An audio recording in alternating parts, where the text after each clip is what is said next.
Capítulo 65. Cristo purifica de nuevo el templo.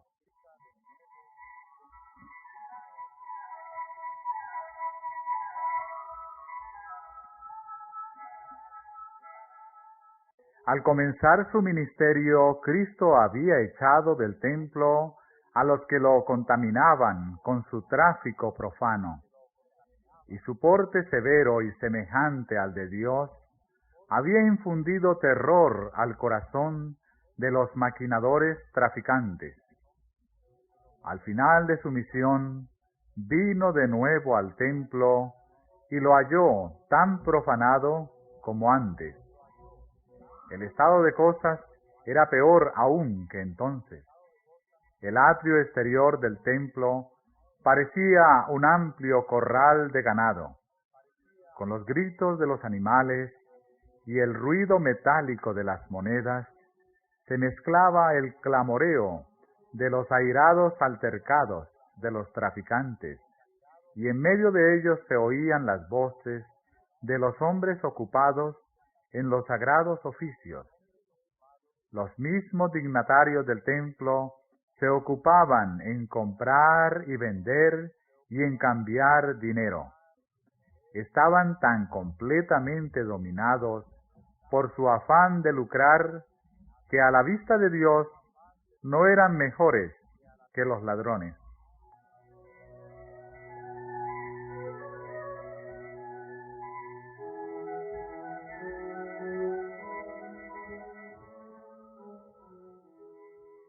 Los sacerdotes y gobernantes consideraban liviana cosa la solemnidad de la obra que debían realizar.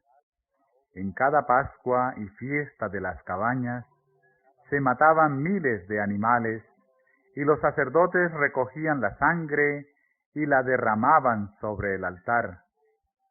Los judíos se habían familiarizado con el ofrecimiento de la sangre hasta perder casi de vista el hecho de que era el pecado el que hacía necesario todo este derramamiento de sangre de animales.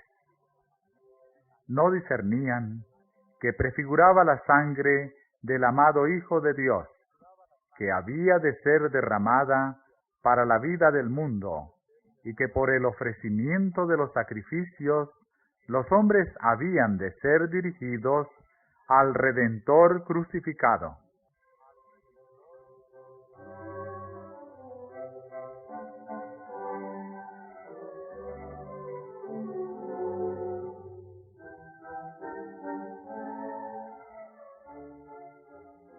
Jesús miró las inocentes víctimas de los sacrificios y vio cómo los judíos habían convertido estas grandes convocaciones en escenas de derramamiento de sangre y crueldad.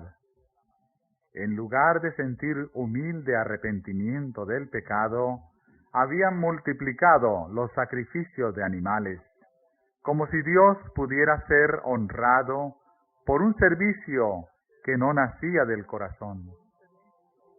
Los sacerdotes y gobernantes habían endurecido sus corazones con el egoísmo y la avaricia. Habían convertido en medios de ganancia los mismos símbolos que señalaban al Cordero de Dios. Así, se había destruido en gran medida a los ojos del pueblo la santidad del ritual de los sacrificios. Esto despertó la indignación de Jesús. Él sabía que su sangre, que pronto había de ser derramada por los pecados del mundo, no sería más apreciada por los sacerdotes y ancianos que la sangre de los animales que ellos vertían constantemente.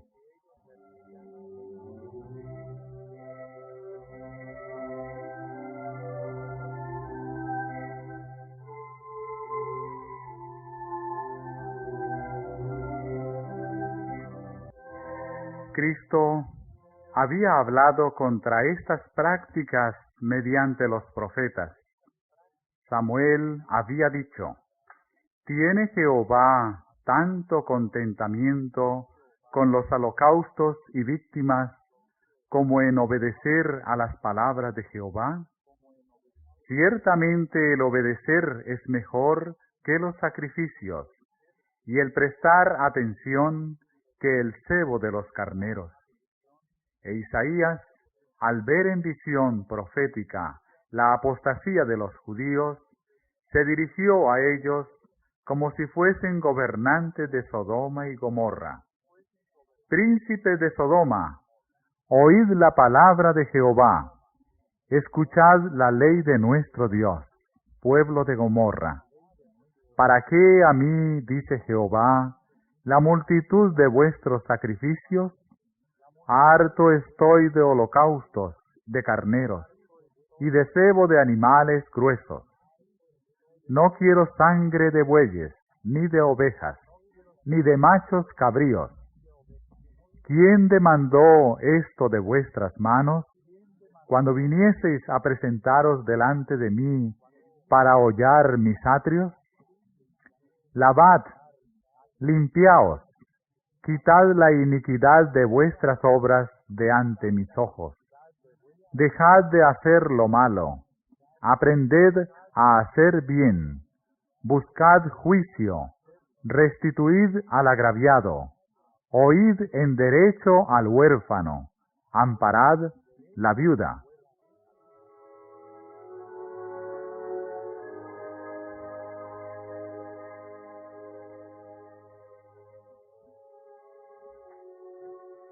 El mismo que había dado estas profecías, repetía ahora por última vez la amonestación. En cumplimiento de la profecía, el pueblo había proclamado Rey de Israel a Jesús. Él había recibido su homenaje y aceptado el título de Rey. Debía actuar como tal. Sabía que serían vanos sus esfuerzos por reformar un sacerdocio corrompido. No obstante, su obra debía hacerse. Debía darse a un pueblo incrédulo la evidencia de su misión divina.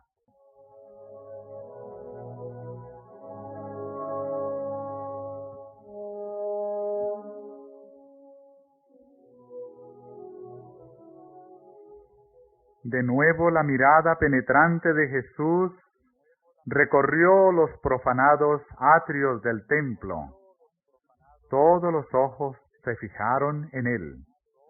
Los sacerdotes y gobernantes, los fariseos y gentiles, miraron con asombro y temor reverente al que estaba delante de ellos, con la majestad del Rey del cielo. La divinidad fulguraba a través de la humanidad, invistiendo a Cristo con una dignidad y gloria que nunca antes había manifestado. Los que estaban más cerca se alejaron de él tanto como el gentío lo permitía. Exceptuando a unos pocos discípulos suyos, el Salvador quedó solo. Se acalló todo sonido. El profundo silencio parecía insoportable. Cristo habló con un poder que influyó en el pueblo como una poderosa tempestad. Escrito está, mi casa, casa de oración será llamada, mas vosotros, cueva de ladrones la habéis hecho. Su voz repercutió por el templo como trompeta. El desagrado de su rostro parecía fuego consumidor. Ordenó con autoridad: quitad de aquí esto.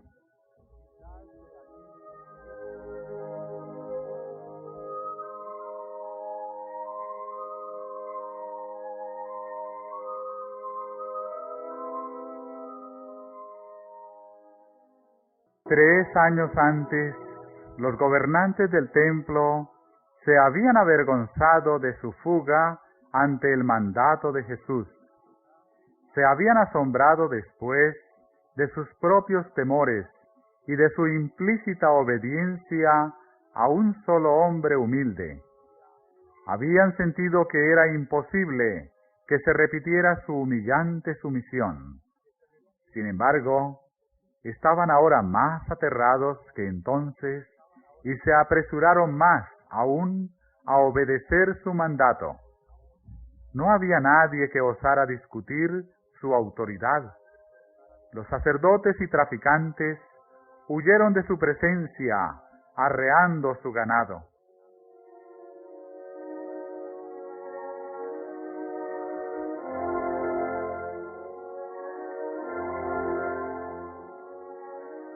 Al alejarse del templo se encontraron con una multitud que venía con sus enfermos en busca del gran médico. El informe dado por la gente que huía indujo a algunos de ellos a volverse. Temieron encontrarse con un tan poderoso cuya simple mirada había echado de su presencia a los sacerdotes y gobernantes. Pero muchos de ellos se abrieron paso entre el gentío que se precipitaba, ansioso de llegar a aquel que era su única esperanza. Cuando la multitud huyó del templo, muchos quedaron atrás. Estos se unieron ahora a los que acababan de llegar. De nuevo se llenaron los atrios del templo de enfermos e inválidos, y una vez más Jesús los atendió.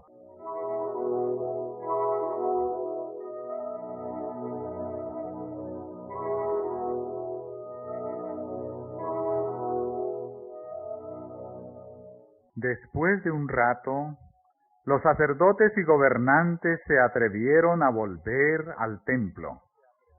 Cuando el pánico hubo pasado, los sobrecogió la ansiedad de saber cuál sería el siguiente paso de Jesús.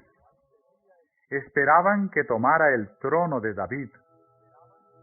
Volviendo quedamente al templo, oyeron las voces de hombres, mujeres y niños que alababan a Dios. Al entrar, quedaron estupefactos ante la maravillosa escena. Vieron sanos a los enfermos, con vista a los ciegos, con oído a los sordos, y a los tullidos saltando de gozo. Los niños eran los primeros en regocijarse. Jesús había sanado sus enfermedades. Los había estrechado en sus brazos, había recibido sus besos de agradecido afecto, y algunos de ellos se habían dormido sobre su pecho, mientras él enseñaba a la gente. Ahora con alegres voces los niños pregonaban sus alabanzas, repetían los hosanas del día anterior y agitaban triunfalmente palmas ante el Salvador. En el templo repercutían repetidas veces sus aclamaciones.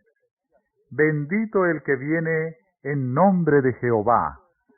He aquí tu rey vendrá a ti, justo y salvador. Hosana al Hijo de David.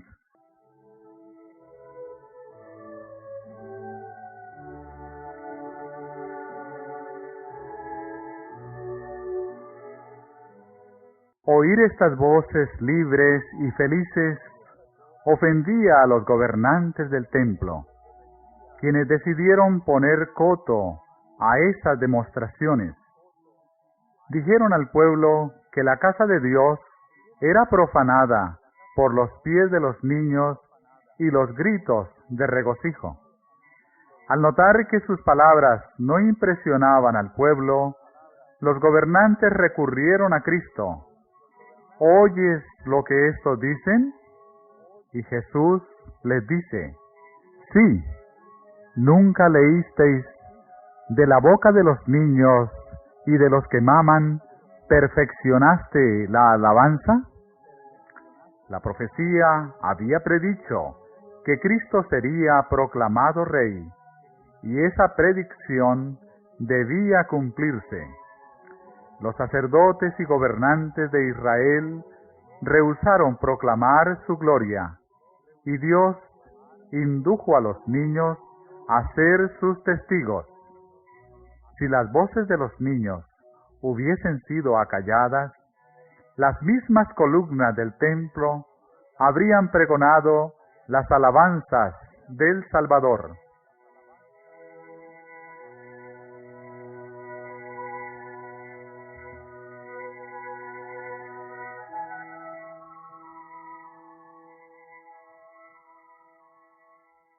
Los fariseos estaban enteramente perplejos y desconcertados. Uno a quien no podían intimidar ejercía el mando. Jesús había señalado su posición como guardián del templo. Nunca antes había asumido esa clase de autoridad. Nunca antes habían tenido sus palabras y obras tan gran poder. Él había efectuado obras maravillosas en toda Jerusalén, pero nunca antes de una manera tan solemne e impresionante. En presencia del pueblo que había sido testigo de sus obras maravillosas, los sacerdotes y gobernantes no se atrevieron a manifestarle abierta hostilidad, aunque airados y confundidos por su respuesta, fueron incapaces de realizar cualquier cosa adicional ese día.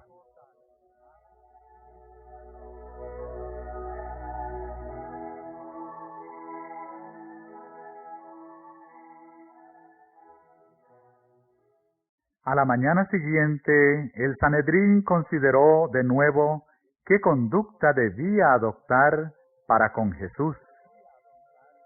3 años antes, habían exigido una señal de su carácter mesiánico. Desde aquella ocasión, él había realizado obras poderosas por todo el país. Había sanado a los enfermos, alimentado milagrosamente a miles de personas, caminado sobre las olas y aquietado el mar agitado. Había leído repetidas veces los corazones como un libro abierto. Había expulsado a los demonios y resucitado muertos. Antes, los gobernantes le habían pedido evidencias de su carácter de Mesías. Ahora decidieron exigirle no una señal de su autoridad, sino alguna admisión o declaración por la cual pudiera ser condenado.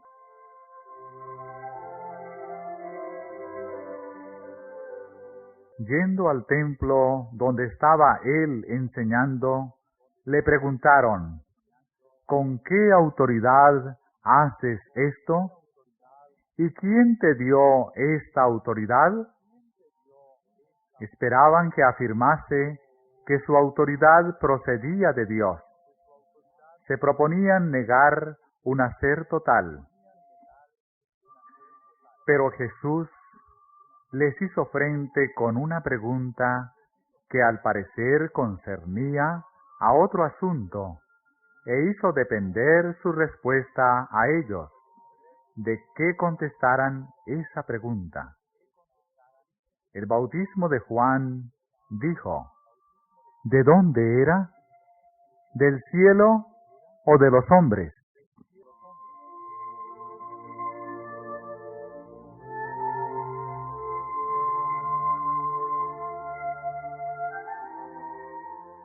Los sacerdotes vieron que estaban en un dilema del cual ningún sofisma los podía sacar.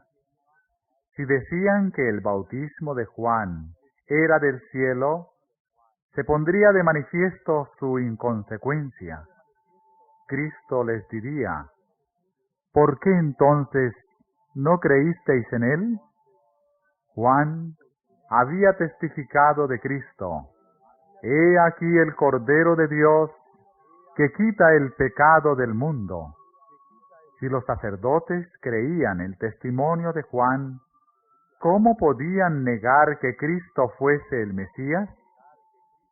Si declaraban su verdadera creencia que el ministerio de Juan era de los hombres, iban a provocar una tormenta de indignación porque el pueblo creía que Juan era profeta.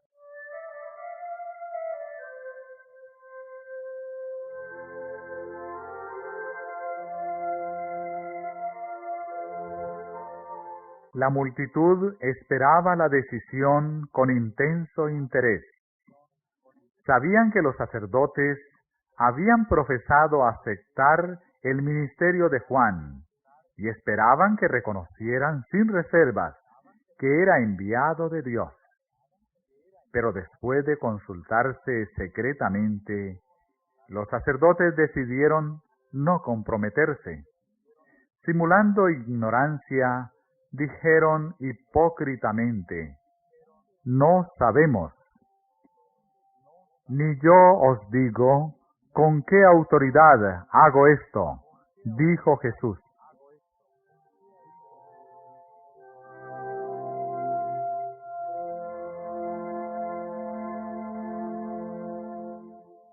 Los escribas, sacerdotes y gobernantes fueron reducidos todos al silencio.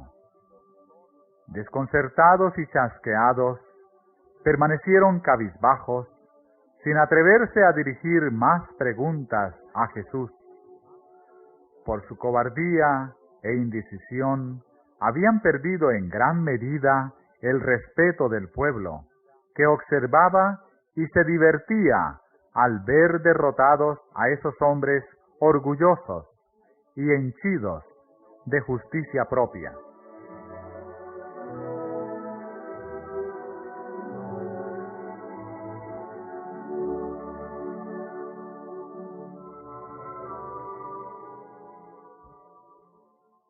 Todos los dichos y hechos de Cristo eran importantes, y su influencia había de sentirse con intensidad que iría en aumento después de su crucifixión y ascensión. Muchos de los que habían aguardado ansiosamente el resultado de las preguntas de Jesús serían finalmente sus discípulos, atraídos a él por sus palabras de aquel día lleno de acontecimientos. Nunca se desvanecería de sus mentes la escena ocurrida en el atrio del templo. El contraste entre Jesús y el sumo sacerdote, mientras hablaron juntos, era notable. El orgulloso dignatario del templo estaba vestido con ricas y costosas vestimentas. Sobre la cabeza tenía una tiara reluciente. Su porte era majestuoso. Su cabello y su larga barba flotante estaban plateados por los años. Su apariencia infundía terror a los espectadores. Ante ese augusto personaje estaba la majestad del cielo, sin adornos ni ostentación. En sus vestiduras había manchas del viaje. Su rostro estaba pálido y expresaba una paciente tristeza, pero se notaban allí una dignidad y benevolencia que contrastaban extrañamente con el orgullo, la confianza propia y el semblante airado del sumo sacerdote. Muchos de los que oyeron las palabras y vieron los hechos de Jesús en el templo, le tuvieron desde entonces por profeta de Dios. Pero mientras el sentimiento popular se inclinaba a Jesús, el odio de los sacerdotes hacia él aumentaba. La sabiduría por la cual había rehuido las trampas que le tendieran era una nueva evidencia de su divinidad y añadía pábulo a su ira.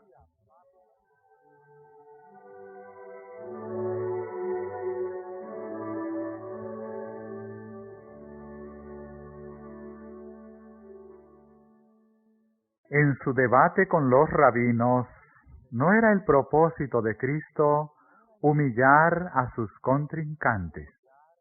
No se alegraba de verlos en apuros. Tenía una importante lección que enseñar. Había mortificado a sus enemigos, permitiéndoles caer en la red que le habían tendido. Al reconocer ellos su ignorancia en cuanto al carácter de Juan el Bautista, dieron a Jesús oportunidad de hablar, y él la aprovechó, presentándoles su verdadera condición y añadiendo otras amonestaciones a las muchas ya dadas.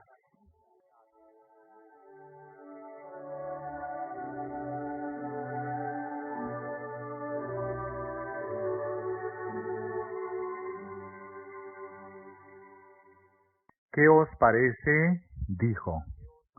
Un hombre tenía 2 hijos, y llegando al primero le dijo: Hijo, ve hoy a trabajar en mi viña. Y respondiendo él, dijo: No quiero. Mas después, arrepentido, fue. Y llegando al otro, le dijo de la misma manera. Y respondiendo él dijo: Yo, Señor, voy. Y no fue. ¿Cuál de los 2 hizo la voluntad de su padre?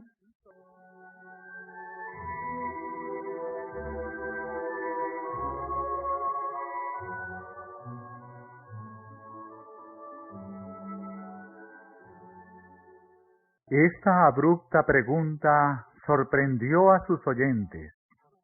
Habían seguido de cerca la parábola y respondieron inmediatamente. El primero, fijando en ellos firmemente sus ojos, Jesús respondió con acento severo y solemne: De cierto os digo que los publicanos y las rameras os van delante al reino de Dios.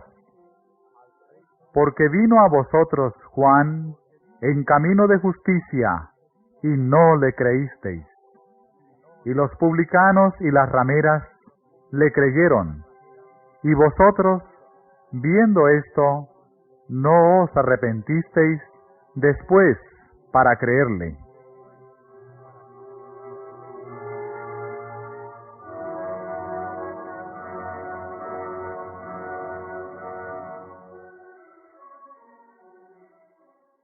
Los sacerdotes y gobernantes no podían dar sino una respuesta correcta a la pregunta de Cristo, y así obtuvo él su opinión en favor del primer hijo. Este representaba a los publicanos, que eran despreciados y odiados por los fariseos. Los publicanos habían sido groseramente inmorales.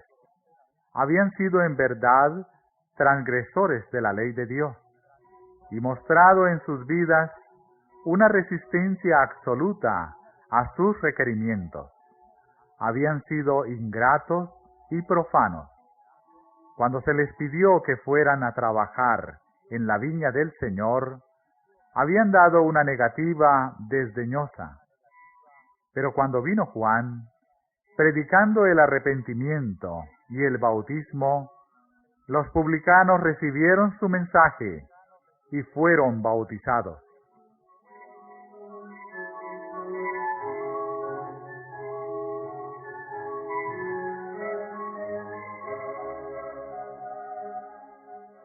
El segundo hijo representaba a los dirigentes de la nación judía. Algunos de los fariseos se habían arrepentido y recibido el bautismo de Juan, pero los dirigentes no quisieron reconocer que él había venido de Dios. Sus amonestaciones y denuncias no los habían inducido a reformarse.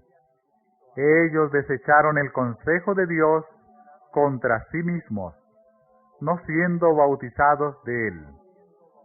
trataron su mensaje con desdén, como el segundo hijo, que cuando fue llamado dijo: Yo, Señor, voy, pero no fue.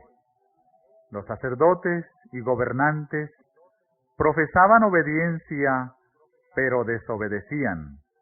Hacían gran profesión de piedad, aseveraban acatar la ley de Dios, pero prestaban solamente una falsa obediencia. Los publicanos eran denunciados y anatematizados por los fariseos como infieles, pero demostraban por su fe y sus obras que iban al reino de los cielos delante de aquellos hombres llenos de justicia propia, a los cuales se les había dado gran luz, pero cuyas obras no correspondían a su profesión de piedad.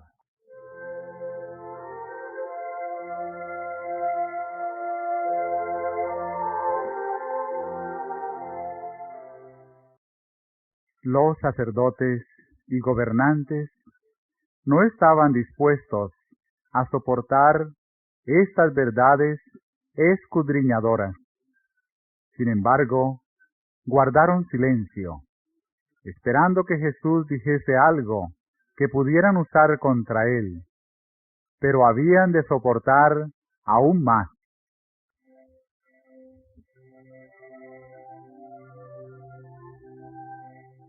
Oíd otra parábola, dijo Cristo. Fue un hombre padre de familia, el cual plantó una viña, y la cercó de vallado, y cavó en ella un lagar, y edificó una torre, y la dio a renta a labradores, y se partió lejos. Y cuando se acercó el tiempo de los frutos, envió sus siervos a los labradores para que recibiesen sus frutos. Mas los labradores, tomando a los siervos, al uno hirieron, y al otro mataron, y al otro apedrearon. Envió de nuevo otros siervos, más que los primeros, e hicieron con ellos de la misma manera.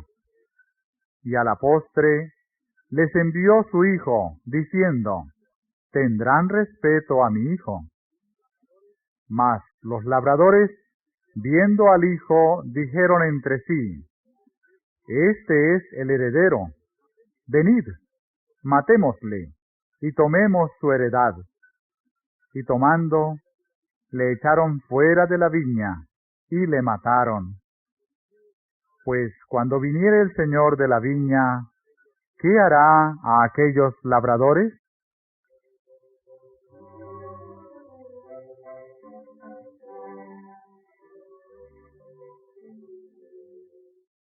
Jesús se dirigió a todos los presentes, pero los sacerdotes y gobernantes respondieron: a los malos destruirá miserablemente, dijeron, y su viña dará a renta a otros labradores, que le paguen el fruto a sus tiempos.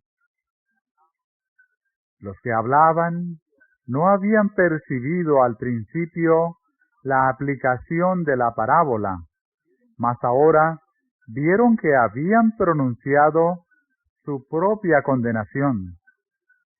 En la parábola, el señor de la viña representaba a Dios, la viña a la nación judía, el vallado, la ley divina que la protegía. La torre era un símbolo del templo. El señor de la viña había hecho todo lo necesario para su prosperidad. ¿Qué más se había de hacer a mi viña que yo no haya hecho en ella? Así se representaba el infatigable cuidado de Dios por Israel, y cómo los labradores debían volver al dueño una debida proporción de los frutos de la viña Así el pueblo de Dios debía honrarle mediante una vida que correspondiese a sus sagrados privilegios. Pero como los labradores habían matado a los siervos que el Señor les envió en busca de su fruto, así los judíos habían dado muerte a los profetas a quienes Dios les enviara para llamarlos al arrepentimiento. Mensajero tras mensajero había sido muerto. Hasta aquí, la aplicación de la parábola no podía confundirse, y en lo que siguiera no sería menos evidente. En el amado Hijo a quien el Señor de la viña envió finalmente a sus desobedientes siervos, a quienes ellos habían prendido y matado, los sacerdotes y gobernantes vieron un cuadro claro de Jesús y su suerte inminente. Ya estaban ellos maquinando la muerte de aquel a quien el Padre les había enviado como último llamamiento. En la retribución infligida a los ingratos labradores estaba pintada la sentencia de los que matarían a Cristo.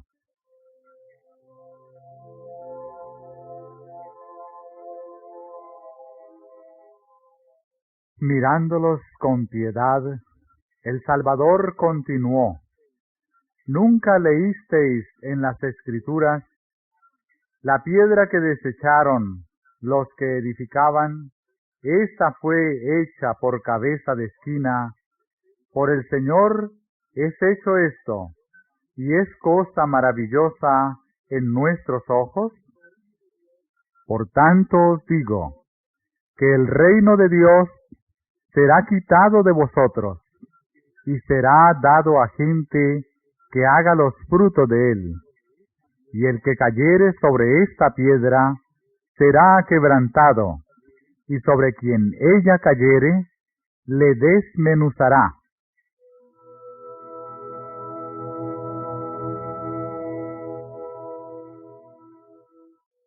Los judíos habían repetido a menudo esta profecía en las sinagogas, aplicándola al Mesías venidero. Cristo era la piedra del ángulo de la dispensación judaica y de todo el plan de la salvación. Los edificadores judíos, los sacerdotes y gobernantes de Israel, estaban rechazando ahora esta piedra fundamental. El Salvador les llamó la atención a las profecías que debían mostrarles su peligro. Por todos los medios a su alcance, procuró exponerles la naturaleza de la acción que estaban por realizar.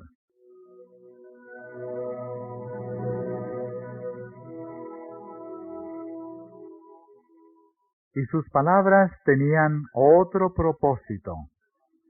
Al hacer la pregunta: cuando viniere el Señor de la viña, ¿qué hará a aquellos labradores?, Cristo se proponía que los fariseos contestaran como lo hicieron. Quería que ellos mismos se condenaran.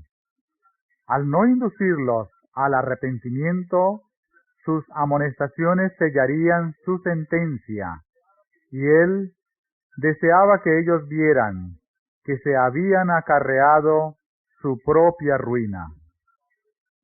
Él quería mostrarles cuán justo era Dios al privarlos de sus privilegios nacionales, cosa que ya había empezado y terminaría no solamente con la destrucción de su templo y ciudad, sino con la dispersión de la nación.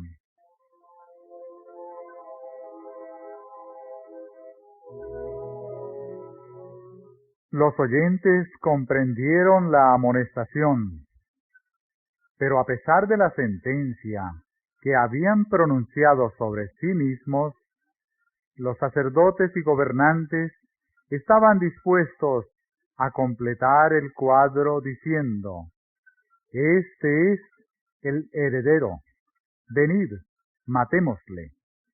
Y buscando cómo echarle mano, temieron al pueblo, porque el sentimiento popular estaba en favor de Cristo.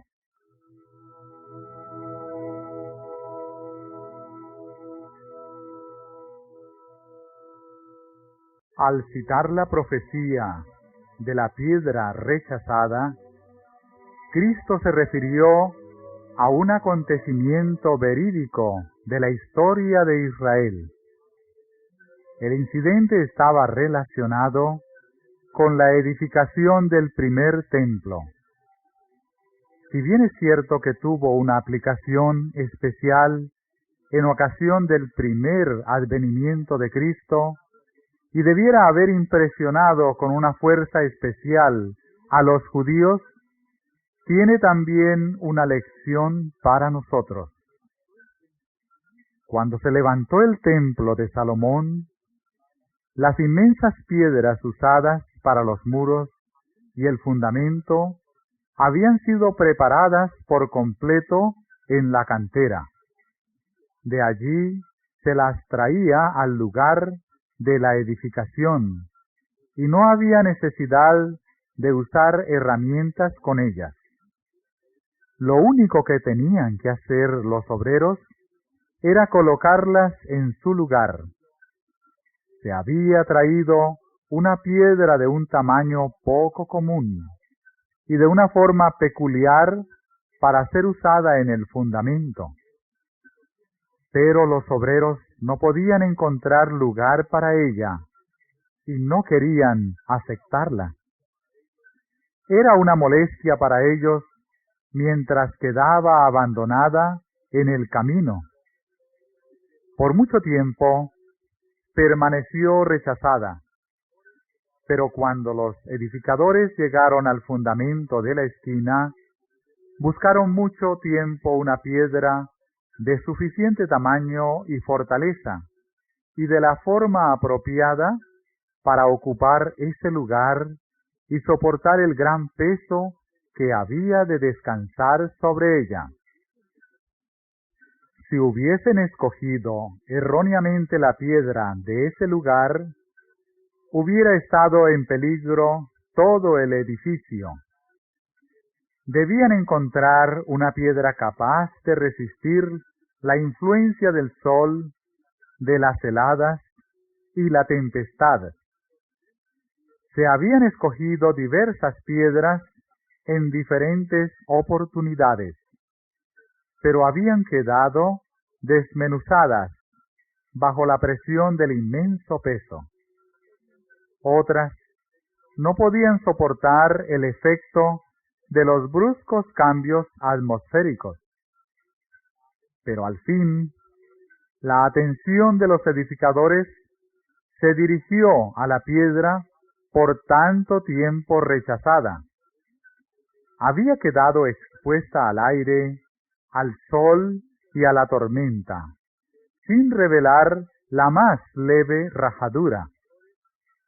Los edificadores la examinaron. Había soportado todas las pruebas menos una.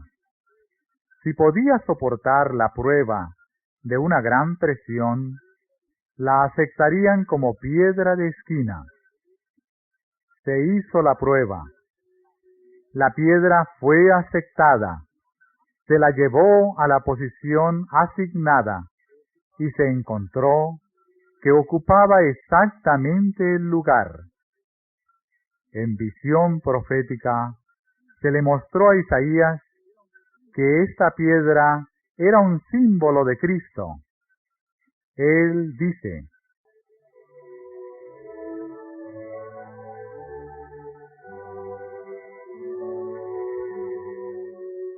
a Jehová de los ejércitos, a él santificad. Sea él vuestro temor, y él sea vuestro miedo. Entonces él será por santuario, mas a las dos casas de Israel por piedra para tropezar, y por tropezadero para caer, y por lazo y por red al morador de Jerusalén. Y muchos tropezarán entre ellos, y caerán, y serán quebrantados, enredaránse y serán presos. Conduciéndoselo en visión profética al primer advenimiento, se le mostró al profeta que Cristo había de soportar aflicciones y pruebas, de las cuales era un símbolo el trato dado a la piedra principal del ángulo del templo de Salomón. Por tanto el Señor Jehová dice así: He aquí yo fundo en Sión una piedra, piedra de fortaleza, de esquina, de precio, de cimiento estable. El que creyere, no se apresure.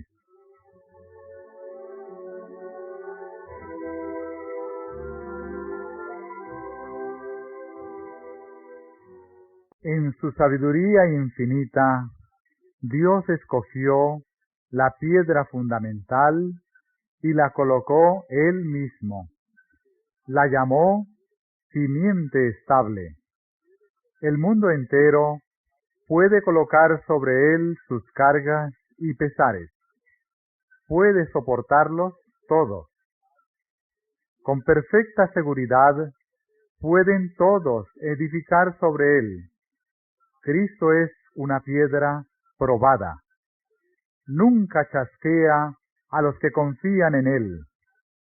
Él ha soportado la carga de la culpa de Adán y de su posteridad, y ha salido más que vencedor de los poderes del mal. Ha llevado las cargas arrojadas sobre él por cada pecador arrepentido. En Cristo ha hallado alivio el corazón culpable. Él es el fundamento estable.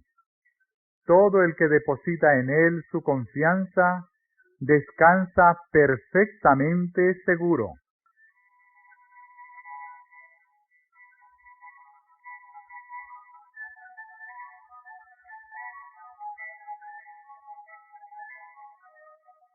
En la profecía de Isaías se declara que Cristo es un fundamento seguro y a la vez una piedra de tropiezo. El apóstol Pedro, escribiendo bajo la inspiración del Espíritu Santo, muestra claramente para quienes es Cristo una piedra fundamental y para quienes es una roca de escándalo.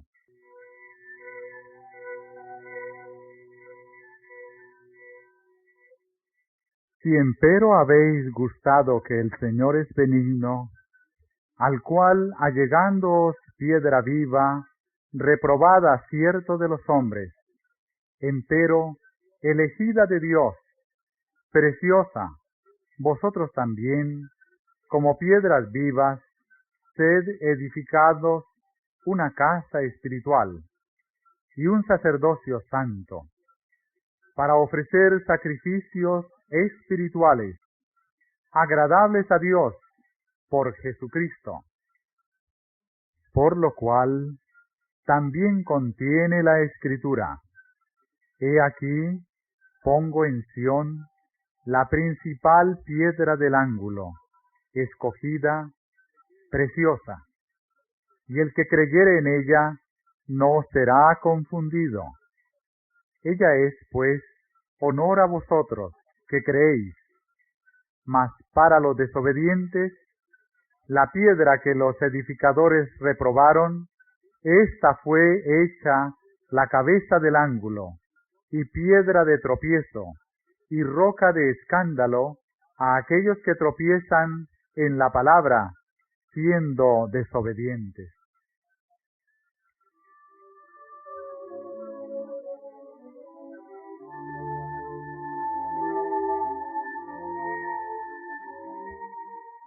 Para todos los que creen, Cristo es el fundamento seguro. Estos son los que caen sobre la roca y son quebrantados. Así se representan la sumisión a Cristo y la fe en Él. Caer sobre la roca y ser quebrantado es abandonar nuestra justicia propia e ir a Cristo con la humildad de un niño, arrepentidos de nuestras transgresiones y creyendo en su amor perdonador. Y es asimismo por la fe y la obediencia como edificamos sobre Cristo como nuestro fundamento.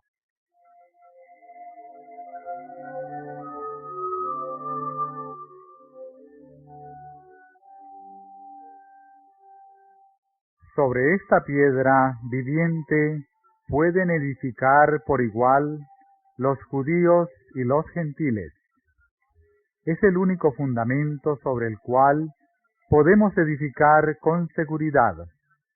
Es bastante ancho para todos y bastante fuerte para soportar el peso y la carga del mundo entero.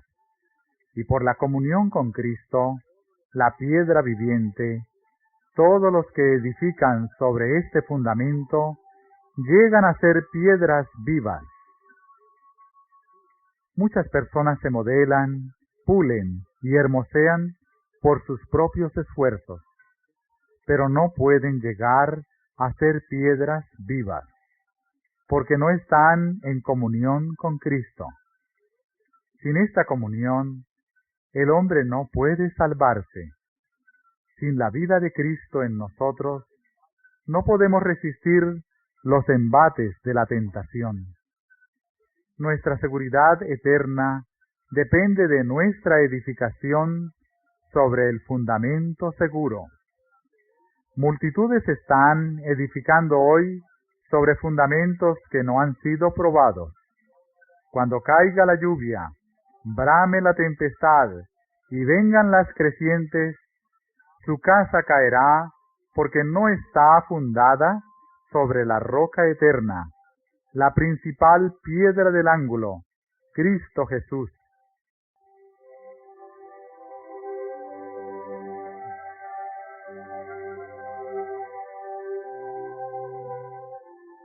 A aquellos que tropiezan en la palabra, siendo desobedientes, Cristo es una roca de escándalo. Pero la piedra que desecharon los que edificaban, esta fue hecha por cabeza de esquina. Como la piedra rechazada, Cristo soportó en su misión terrenal el desdén y el ultraje. Fue despreciado y desechado entre los hombres, varón de dolores, experimentado en quebranto. Fue menospreciado y no lo estimamos. Pero estaba cerca el tiempo en que había de ser glorificado. Por su resurrección, había de ser declarado Hijo de Dios con potencia. En su segunda venida, habría de revelarse como Señor del cielo y de la tierra. Aquellos que estaban ahora por crucificarle, tendrían que reconocer su grandeza. Ante el universo, la piedra rechazada vendría a ser cabeza del ángulo.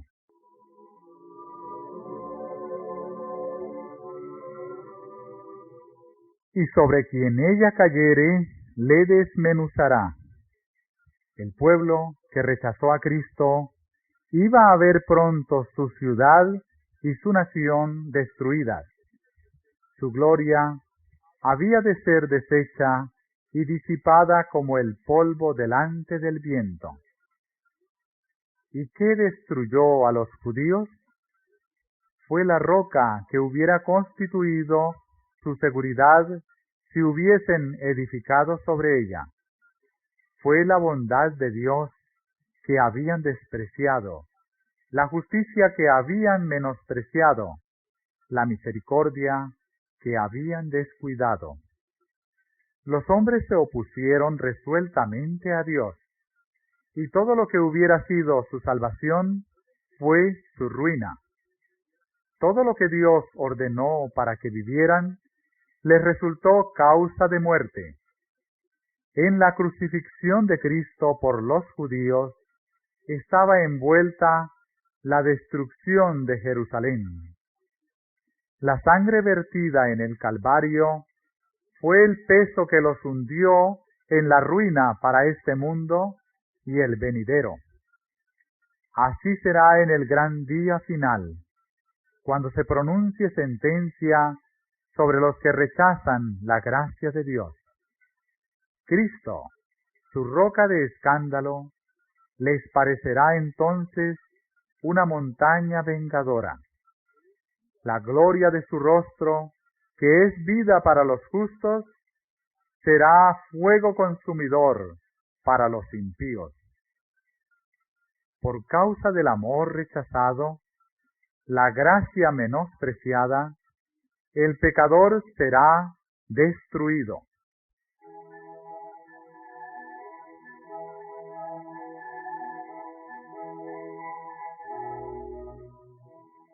Mediante muchas ilustraciones y repetidas amonestaciones, Jesús mostró cuál sería para los judíos el resultado de rechazar al Hijo de Dios. Por estas palabras, Él se estaba dirigiendo a todos los que en cada siglo rehúsan recibirle como su Redentor. Cada amonestación es para ellos.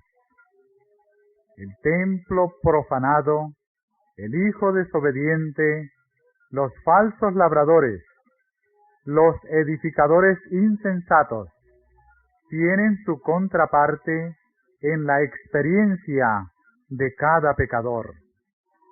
A menos que el pecador se arrepienta, la sentencia que aquellos anunciaron será suya.